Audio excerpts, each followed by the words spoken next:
The topic of this presentation is about uveitis. Uveitis is actually the inflammation of the uveal tissue of the eye. If the inflammation occurs in the anterior part of the uvea, in the iris and anterior part of the ciliary body, we call this iridocyclitis. If inflammation occurs in the pars plana of the ciliary body, then it is called intermediate uveitis. If inflammation occurs posteriorly in the choroid, we call it posterior uveitis, choroiditis, or chorioretinitis or retinochoroiditis. But if inflammation involves all layers of the uveal tissue, then the term panuveitis is used. Inflammation of the uveal tissue can be acute or chronic, according to different parameters. According to the onset, if the onset is sudden, then it's called acute. According to the duration of inflammation, if it persists less than 8 weeks, then it is called acute inflammation. And of course, acute uveitis is a recurrent condition. But if the onset is insidious and inflammation persists more than 3 months, then the terminology of chronic uveitis is used, and also chronic uveitis is a recurrent condition. Etiology of uveitis. Etiology of uveitis can be non-infective, infective, or syndromes of unknown etiology.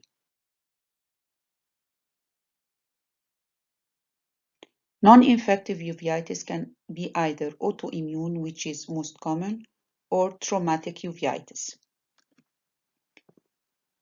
The most common causes of autoimmune uveitis are ankylosing spondylitis, sarcoidosis, ulcerative colitis. However, although we do a very long uveitis work out in the lab and in the scans, most cases of uveitis are iatrogenic with negative results.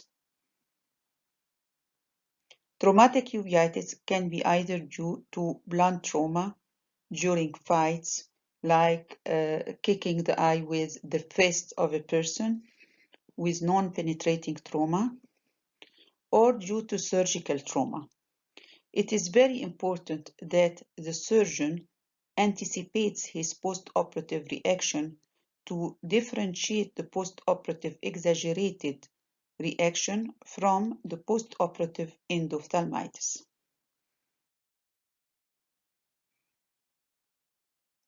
Infective uveitis can be either endogenous or exogenous. Endogenous, spreading from the liver like liver abscess, or from the lung in cases of lung abscesses or miliary tuberculosis. Exogenous, then the organism reached the eye through external injury or spread from the cornea. Different organisms can cause uveitis: bacterial, virus, fungal, or protozoa.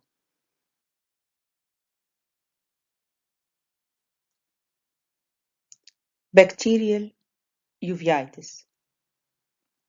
I'm giving an example of a very important cause of bacterial uveitis, which is the tuberculous uveitis. It is very important to be aware that the shisha smoking is one of the leading causes of spread of TB infection and cross-infection. If a patient has miliary TB, hematogenous spread can occur and he can suffer from chronic granulomatous anterior uveitis, as seen in this picture with mutton fat KPs. However, posterior uveitis also can occur, leading to choroidal tubercle, leading to subretinal and subretinal abscess, to retinal vasculitis, or even leading to panophthalmitis if the patient is immunocompromised, like patient with HIV. CMV retinitis is a very important cause of uveitis in HIV patients or organ transplanted patients. It leads to massive retinal hemorrhage as seen in this picture. And for this patient to decrease the complication of systemic antiviral, it is better to give repeated intravitreal injections of ganciclovir and foscarnet, which are the main antiviral used for such cases. Fungal posterior uveitis is a very important cause of posterior uveitis in immunocompromised patients in ICU. The condition presents with bilateral rapid drop of vision due to fungal spread via the posterior ciliary vessel. The condition starts, as we call it, the ball-string appearance of fungal foci that coalesces together, leading to fungal vitreous abscess. Congenital toxoplasma chorioretinitis. 70% of congenital toxoplasma chorioretinitis are actually asymptomatic till the age of maybe 2 to 3 years when the case is presented in the squint clinics by convergent or divergent squint due to an old scar of chorioretinitis that affects the macula, and also sometimes due to optic nerve atrophy. However, some cases are born with microphthalmos. So it is very important to do screening of pregnant female for the torch infection with therapeutic abortion for positive cases of torch infection. And I'm highlighting for you here the torch infection, which is the toxoplasmosis, other which is the syphilis, rubella, cytomegalovirus, herpes simplex, and all this infection leads to severe congenital anomaly in fetuses. Syndromes of unknown etiology. We have the Behçet's disease and we have the Vogt-Koyanagi-Harada syndrome. Behçet's disease is a triad of bilateral uveitis, anterior or posterior uveitis, buccal ulcers, genital ulcers. It was described by Hulusi Behçet on 1930. This disease occurred in the Mediterranean area in Japan and in China. The main pathology is vasculitis and it is related to HLA-B51. Vogt-Koyanagi-Harada syndrome. It's a granulomatous autoimmune inflammatory syndrome in which inflammation is against the melanocyte-rich tissue, leading to bilateral severe panuveitis with serous retinal detachment. This is our picture of patient with Vogt-Koyanagi-Harada having synechiae due to anterior uveitis, having serous retinal and not tractional serous retinal detachment due to exudation of fluid under the retina, exudative retinal detachment. The second part of the triad in Vogt-Koyanagi-Harada is the poliosis, which means that the lashes, whitening of the lashes of the patient will have black eyebrow but white eyelashes. This is very pathognomonic. And vitiligo, we all know the vitiligo, which are white patches or depigmentation of the skin. I'm giving you here an example of the workout of uveitis patient. It's a very long workout. We have to do them a CBC as a baseline and to detect leukocytosis in infectious etiology, an ESR, which is a non-specific indication of systemic disease. We do the MON2 test, which is a non-specific test, but it indicates prior exposure to tubercle bacilli, the VGRL for syphilis, and the TPHA is highly specific for syphilis. We also have to do the HLA-B27, which is very specific to ankylosing spondylitis, anti-nuclear antibody for collagen vascular disease, PCR for viral detection, serum ACE or angiotensin converting enzyme for active sarcoidosis, checks X-ray for tuberculosis, calcified hilar lymphadenopathy in sarcoidosis, sacroiliac joint X-ray for ankylosing spondylitis, and high-resolution CT scan chest for sarcoidosis. We also finally do the tri-dot analysis for HIV for any unusual presentation of uveitis. Clinical presentation of anterior uveitis. The patient presents with a triad of red eye, defective vision, severe pain, and headache. Symptoms explanation. Why does the patient present with red eye? This is due to vasodilatation of the deep perilimbic blood vessels leading to circumcorneal ciliary injection. As we see here, the injection is around the cornea, circumcorneal, but the fornices are whiter. They are less red. Why does the patient with uveitis present with defective vision? If the patient has an acute attack of uveitis, then the very first important cause of defective vision is turbidity of the aqueous, as seen here, that the aqueous is not clear anymore, so it leads that the patient does not see well. The second very important cause of defective vision in acute uveitis is the ciliary muscle spasm, turning the patient into a myope due to excessive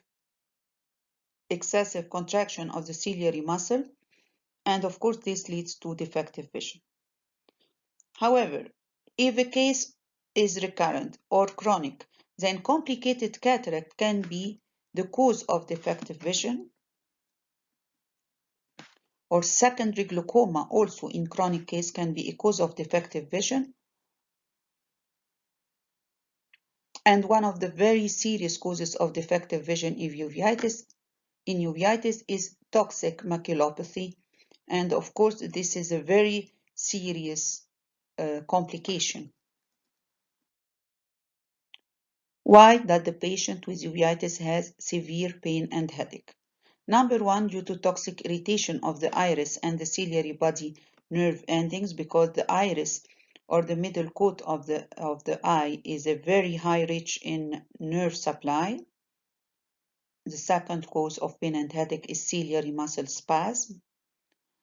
And the third very important cause is the secondary glaucoma or inflammatory glaucoma that occurs with uveitis.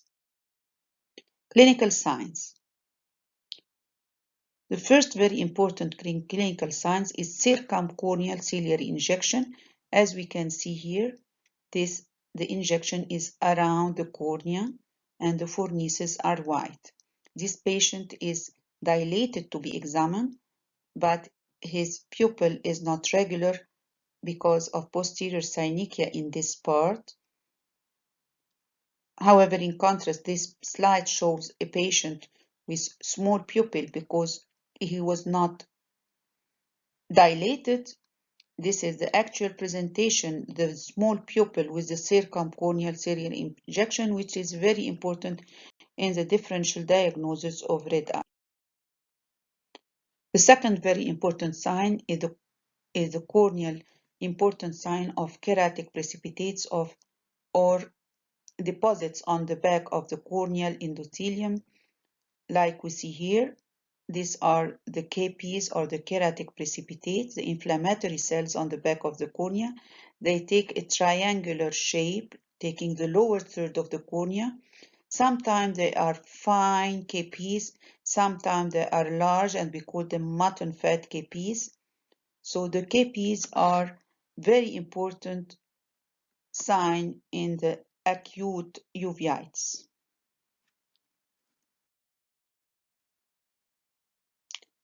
Aqueous flare and aqueous cells. These are two very important clinical signs in uveitis. The aqueous flares is the turbidity of the media. It is due to exudation of plasma proteins, and the aqueous cell is the exudation of the inflammatory cells itself. If the aqueous cells reach a very high number, then hypopyon occur, or sterile exudation at the bottom of the anterior chamber as shown here. This is the case which was dilated as a therapeutic measure for uveitis, and we can see at the bottom of the anterior chamber the inflammatory cells settling as pus, sterile pus. Here, this is another case with a very huge hypopyon, and we can see the pupillary membrane very obvious in such a slide. Flares cells are actually graded from 0 of complete absence of flare or no cells to 4. 4 means intense flare, coagulated aqueous, no circulation, fibrin is visible, cells are nearly plus 50, and we have a hypopyon. Or 3, which is just before the hypopyon, cells are around 20 to 50, moderate flare, iris and lens are still clear, 10 to 20 cells in the view, faint flare, barely detected, 5 to 10 cells in the view.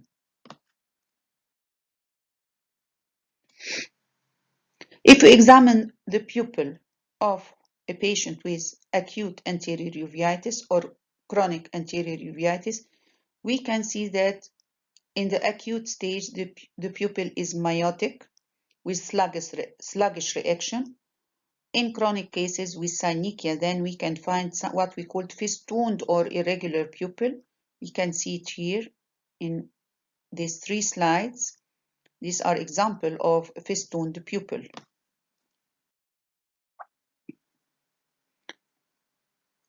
On examination of the iris, we can find muddy iris pattern in severe cases or advanced cases of uveitis. In cases with posterior uveitis, there is vitreous haze or the vitreous is not clear. We cannot see the retina. We cannot detect the retina. If we measure the intraocular pressure of such cases, the patient most probably will have an inflammatory open-angle glaucoma, or in advanced cases, angle closure glaucoma due to peripheral anterior synechiae. Complications of uveitis. The first very important complication of uveitis is the peripheral anterior synechiae, where the iris roots adhere to the periphery of the cornea with angle closure, as we can see in this gonioscopy picture. Second complication is secondary glaucoma. Secondary glaucoma is in early cases due to plasmoid aqueous and trabeculitis, so it is an open angle glaucoma, but after occurrence of peripheral anterior synechiae, this is an angle closure glaucoma. Third complication is complicated cataract. Cataract occurs due to toxins and inflammatory cells in the aqueous,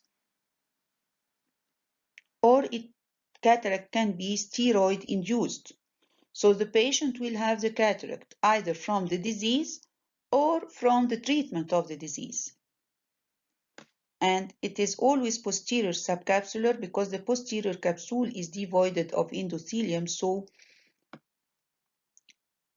diffusion of aqueous occurs better from the posterior capsule. We can see here a picture of a typical case of complicated cataract with festooned pupil, very small with posterior synechiae, and we can see the white color of the cataract, very obvious. Cataract due to uveitis starts as posterior polar or posterior subcapsular, leading to severe visual impairment because the posterior subcapsular area is where the nodal point of the eye is present, with all the rays are cut with the posterior subcapsular cataract. It is accompanied with posterior synechiae, as we can see here, and of course it can be accompanied with glaucoma. Seclusio pupillae. Seclusio pupillae is when posterior synechiae occurs 360 degrees around the pupillary border, leading to deep AC despite glaucoma. Occlusio pupillae is inflammatory membrane occluding the pupillary area. Cyclitic membrane is severe inflammatory reaction in the ciliary body, leading to cessation of aqueous production by the ciliary epithelium and lead to phthisis bulbi. As we can see in this picture, this patient has an eye which looks bigger. Actually, this is the actual normal eye, and this eye is an eye with an atrophy or phthisis bulbi. It's an atrophic eye with hypotony. So when a patient presents with uveitis and hypotony, then this is a very advanced case, and we should know that the prognosis is not a good prognosis. Tractional retinal detachments occur due to vitreous bands in cases of posterior uveitis. This is a picture of tractional detachment, and the traction bands are very clear. Management of uveitis. The first important drug that we should use in uveitis is corticosteroids. And the role of corticosteroids is diverse. It decreases the inflammatory exudation and the inflammatory reaction. It increases the cell wall stability. It inhibits lysozyme release by granulocytes. So the question here, should we give the corticosteroids topical or systemic? Actually, this depends on the case. I mean, if I have a case of anterior uveitis with grade 2 or 3, we can just use topical steroids by eye drops. If we have a case with hypopyon, then maybe we should give a subconjunctival injection or a subtenon injection. If we have a case with posterior uveitis, then the topical medication will have no role. We should give in such cases posterior subtenon injection and systemic steroids. Non-steroidal anti-inflammatory drugs. These drugs are used in cases of contraindications or complication of steroids, but of course they have a very decreased potency than steroids. Immunosuppressive drugs. These drugs are much more potent than steroids, but they have a lot of systemic complications, so they are reserved to severe cases as Vogt-Koyanagi-Harada syndrome and Behçet's disease. Topical atropine or cycloplegic. They are very important to relieve the ciliary spasm and prevent the synechiae and to break the fresh synechiae. They are very, very important to avoid the complications of uveitis. Treatment of complications. The first very important and very common complication of uveitis is complicated cataract. To be able to operate on a case of uveitis, the patient should be quiescent for at least 2 to 4 months with no activity. The cataract is done under an umbrella of steroids. The patient should be given systemic and topical steroid before and after the operations. At the beginning of the operation and before we can perform the capsulotomy, we should expose the anterior capsule by doing the synechotomy, either by blunt dissection or by scissors. Iris hooks can be used to assist the surgeon to manage the small pupil complication with atrophic iris in such cases. So as we can see, these cases of complicated cataract need an expert to be able to achieve the case with no complication. Treatment of glaucoma with uveitis. So this is also something very important to focus on, that we have to avoid miotics to prevent further progress of posterior synechiae. It is completely contraindicated to give miotics in such cases. We should also avoid prostaglandin analog drops These are contraindicated because they increase the exudation and the inflammatory response.